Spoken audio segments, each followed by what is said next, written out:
Hello friends, welcome to all of you in Jeevan education. एक बार फिर से आप सबका स्वागत है जीवन एजुकेशन के इस ऑनलाइन प्लेटफॉर्म पर। और आज हम डिस्कस करने वाले हैं सेकंड सेशन का।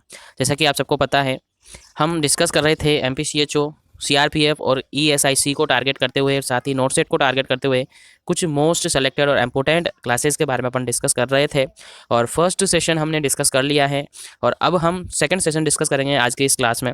तो स्टार्ट करने से पहले आप सबसे यही कहूँगा, वीडियो को ज़्यादा से ज़्यादा लोगों तक शेयर करें और लाइक करें। और अभी तक चैनल को सब्सक्राइब नहीं किया है तो चैनल को सब्सक्राइब करके बेल आइकन को प्रेस कर ले, ताकि ऐसे ही अपडेट्स, ऐसे ही इंपॉर्टेंट टॉपिक आप तक पहुंच सके और आप उनको देख सके। चलिए स्टार्ट करते हैं आज के इस सेशन को।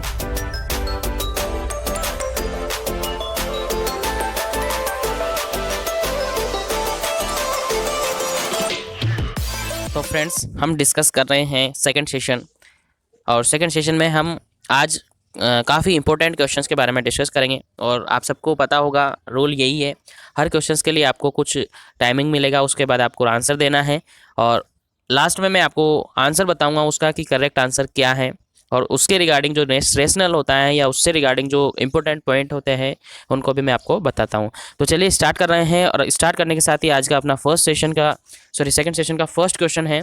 देखें, which disease is not transmitted mainly by feco oral route, यानी ऐसी डिजीज कौन सी हैं जो कि फीको ओरल रूट से ट्रांसमिट नहीं होती है। ऑप्शन आपके सामने है, आंसर आपको देना है। ऑप्शन ए है मीजल्स, ऑप्शन बी है कोलेरा, ऑप्शन सी है हेपेटाइटिस ए, ऑप्शन डी है एंटेरिक फीवर। क्वेश्चन समझ आ गया होगा। क्वेश्चन है, which disease is not transmitted mainly by feco oral route, कौन सी बीमारी है जो कि फीको ओरल रूट के थ्रू फैलती नहीं है, ट्रांसमिट नहीं होती हैं। ऑप्शन आपके सामने है, आंसर आपको देना है। फटाफट से अपना आंसर दे दीजिएगा कमेंट सेक्शन में, उसके बाद इसका राइट आंसर मैं आपको बता दूंगा। तो इसका बिल्कुल राइट आंसर हो जाता है फ्रेंड्स, ऑप्शन नंबर ए बिल्कुल राइट आंसर हो जाता है। इसका बिल्कुल राइट आंसर है ऑप्शन नंबर ए, मीजल्स। अब देखिए, कोलेरा जो कि एक फीको ओरल रूट से ट्रांसमिट होता है, उसी के साथ एंटेरिक फीवर जिसको टाइफाइड फीवर भी कहते हैं, आप सबको पता है, वो भी फीको ओरल रूट से ट्रांसमिट होता है। हेपेटाइटिस ए भी फीको ओरल रूट से ट्रांसमिट होता है। तो इसका बिल्कुल राइट आंसर हो जाता है मीजल्स, क्योंकि ये ट्रांसमिट नहीं होता है। अब आपको माइंड में क्वेश्चन आ जाएगा कि ये किसके थ्रू ट्रांसमिट होता है, तो आपको मैं बता दूं, ये क्या है, एयर के थ्रू ट्रांसमिट होता है, या अपन कहे तो ड्रॉपलेट ट्रांसमिशन इसमें होता है। क्या होता है? ड्रॉपलेट ट्रांसमिशन इसके अंदर होता है, ये आपको याद रखना है, भूलना नहीं है। क्वेश्चंस काफ़ी इंपॉर्टेंट है, एमपीसीएचओ में बार बार ये पूछा हुआ है। ठीक है, चलिए अपन आगे बात करते हैं नेक्स्ट क्वेश्चन की।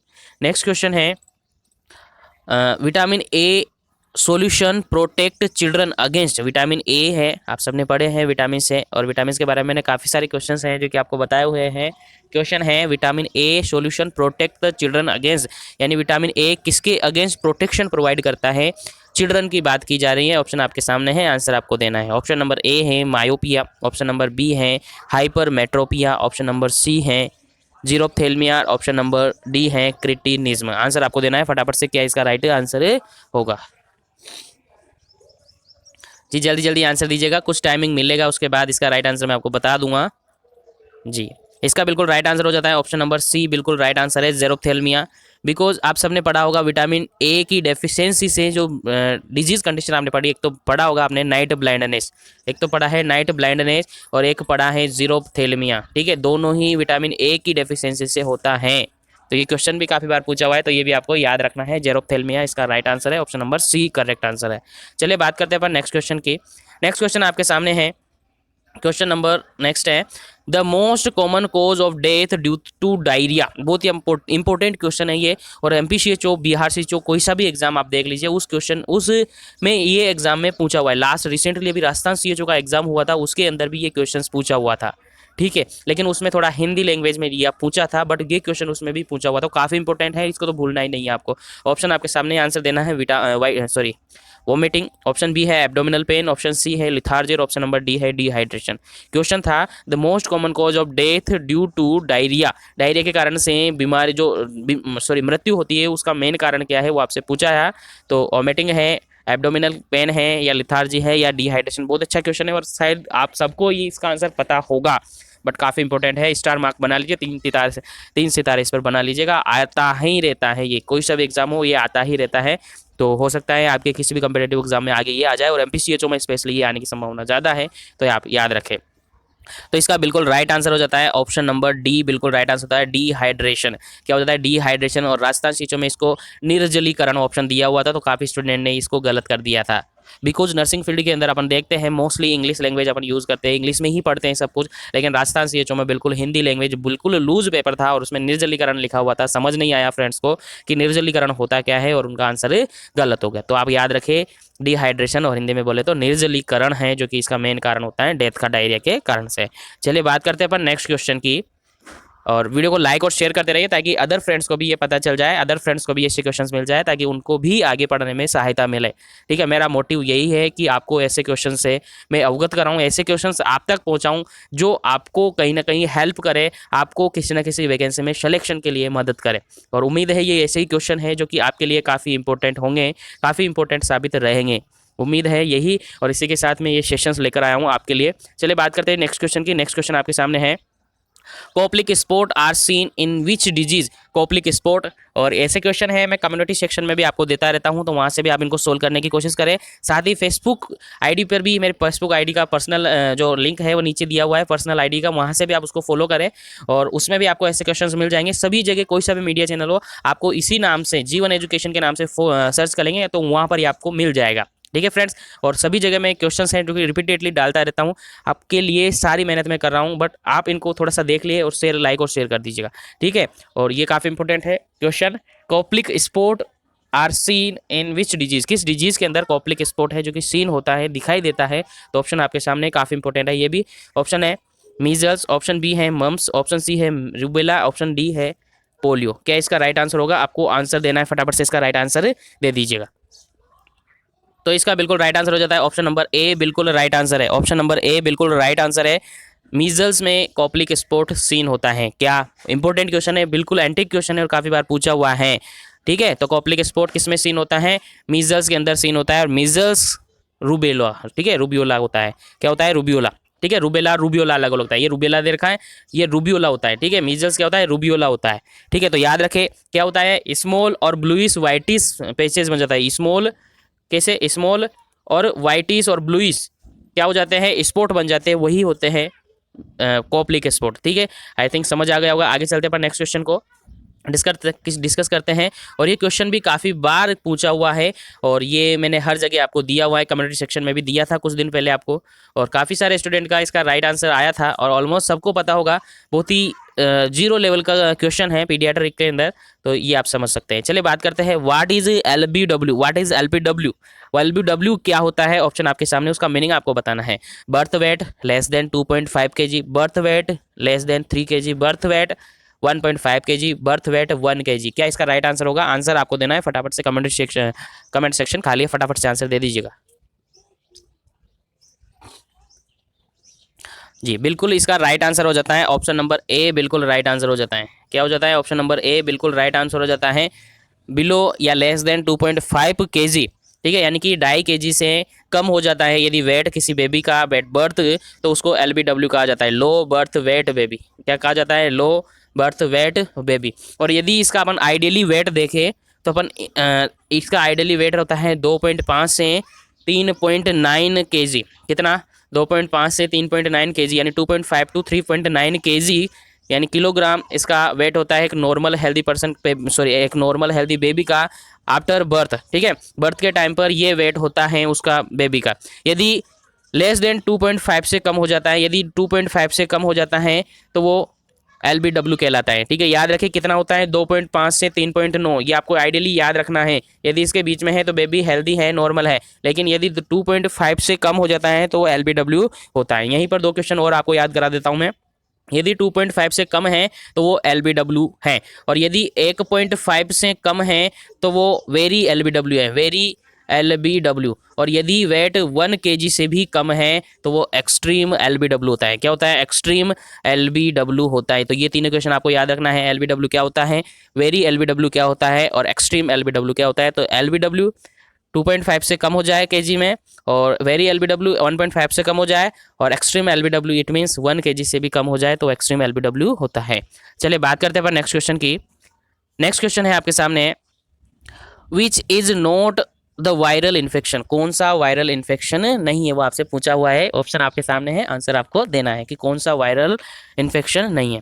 ऑप्शन है हेपेटाइटिस बी, ऑप्शन बी है मीजल्स, ऑप्शन सी है हिप्स डिजीज और ऑप्शन डी है चिकन पॉक्स। क्या इसका राइट आंसर है? आंसर आपको देना है, फटाफट से आंसर दे दीजिए। क्या इसका राइट आंसर है? कौन सी बीमारी है जो कि, या कौन सा इन्फेक्शन है जो कि वायरल नहीं है, यानी वायरस से होने वाला इन्फेक्शन नहीं है। बहुत ही अच्छा क्वेश्चन है और कभी काफ़ी बार पूछा हुआ है, एमपीसीएचओ में भी ये पूछा हुआ है। ठीक है, तो आंसर आपको बताना है, फटाफट से आंसर बता दीजिएगा। क्या इसका राइट आंसर है? कौन सा वायरस है जो कि, सॉरी, कौन सा इसमें नीचे इन्फेक्शन है जो कि वायरस से नहीं होता है? तो फटाफट से आंसर दे दीजिएगा आप। तो इसका बिल्कुल राइट आंसर हो जाता है, इसका बिल्कुल राइट आंसर हो जाता है ऑप्शन नंबर सी, बिल्कुल राइट आंसर हो जाता है। ऑप्शन नंबर सी बिल्कुल राइट आंसर हो जाता है। हिप डिजीज है जो कि वायरस इन्फेक्शन नहीं है। हिप डिजीज क्या है? एक बैक्टीरियल इन्फेक्शन है। हिप डिजीज क्या है? एक बैक्टीरियल इन्फेक्शन है। देखिए मीजल्स हैं जो कि एक वायरल इन्फेक्शन है, वायरल इन्फेक्शन है। किससे? रूबियोला, जो अभी रिसेंटली थोड़ी देर में मैंने आपको बताया था थोड़ी देर पहले। उसके बाद चिकन पॉक्स की यदि अपन बात करें तो चिकन पॉक्स भी क्या है? एक वायरल इन्फेक्शन है, वेरिसेला जोस्टर आपने सुना होगा, तो इसका इन्फेक्शन पॉजिटिव एजेंट है। उसके अलावा हेपेटाइटिस बी, तो ये हेपेटाइटिस बी वायरस है जो कि ये भी वायरस है, बट हिप डिजीज है जो कि एक बैक्टीरिया है।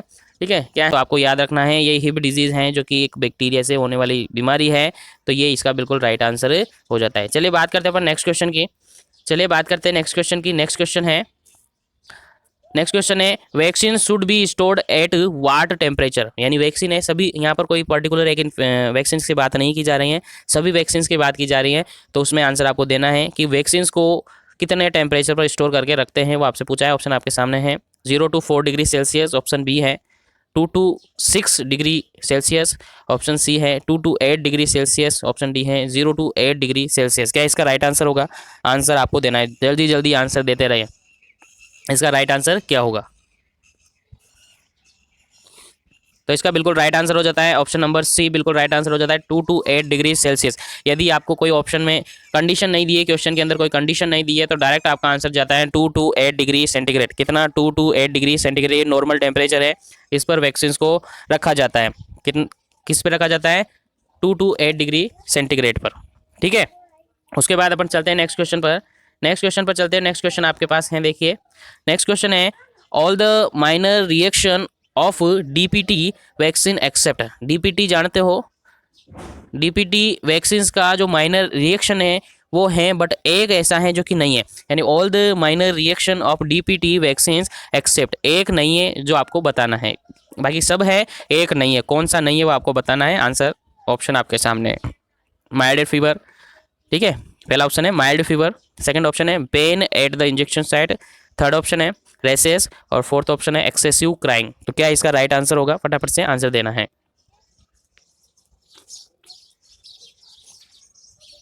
तो इसका बिल्कुल राइट आंसर हो जाता है ऑप्शन नंबर सी।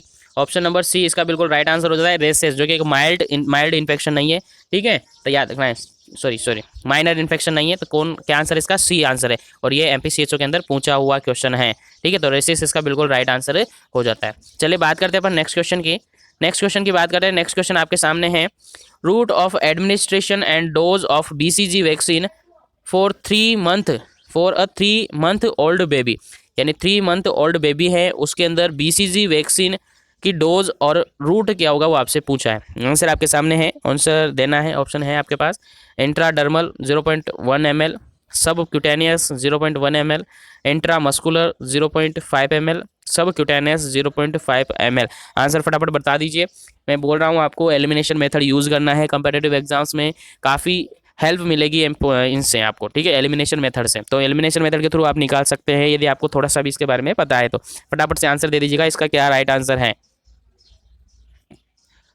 तो इसका बिल्कुल राइट आंसर हो जाता है ऑप्शन नंबर ए आईडी, क्योंकि इंट्राडर्मल किस बीसीजी को किस रूट से देते हैं? ID, intradermal. देख लेंगे यहाँ पर सबक्यूटेनियस नहीं देते हैं, इंट्रा मस्कुलर नहीं देते और सबक्यूटेनियस। ठीक है, तो ये नॉर्मली अपन ऐसे कैसे हटा देते हैं। फर्स्ट ऑप्शन आपका डायरेक्ट राइट हो जाता है। फिर भी आपको याद रखना है, तो याद रखें। ठीक है, क्या याद रखना है? यदि आपसे क्वेश्चन दूसरी तरीके से पूछा जाए कि कोई बेबी है जो कि 2 वीक का है, कितना? 2 वीक का है, यानी बर्थ हो चुका है उसका और 2 वीक का है, तो कितना डोज उसको देंगे? तो आपको नॉर्मली याद रखना है बर्थ से यानी 0 से, माने बर्थ से यानी 0 से लेकर 4 वीक तक कोई बेबी है, 0 से लेकर 4 वीक यानी बर्थ से लेकर 4 वीक तक कोई बेबी है, तो उसके अंदर जो डोज रहेगी वो 0.05 ml रहेगी। कितना रहेगी? 0.05 ml रहेगी। कब से कब? बर्थ से 4 वीक तक 0.05 ml रहेगी।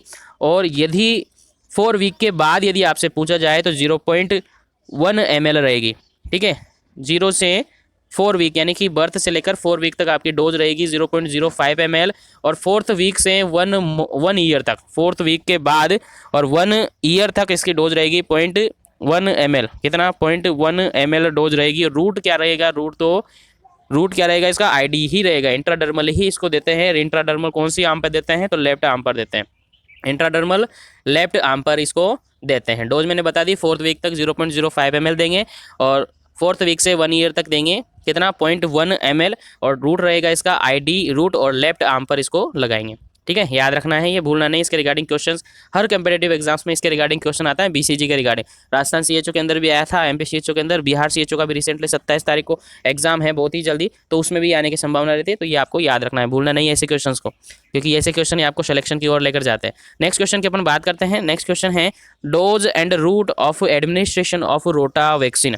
रोटा वायरस का जो वैक्सीन होता है उसका डोज क्या होता है, उसका रूट क्या होता है, वो आपसे पूछा है। ऑप्शन आपके सामने, आंसर देना है।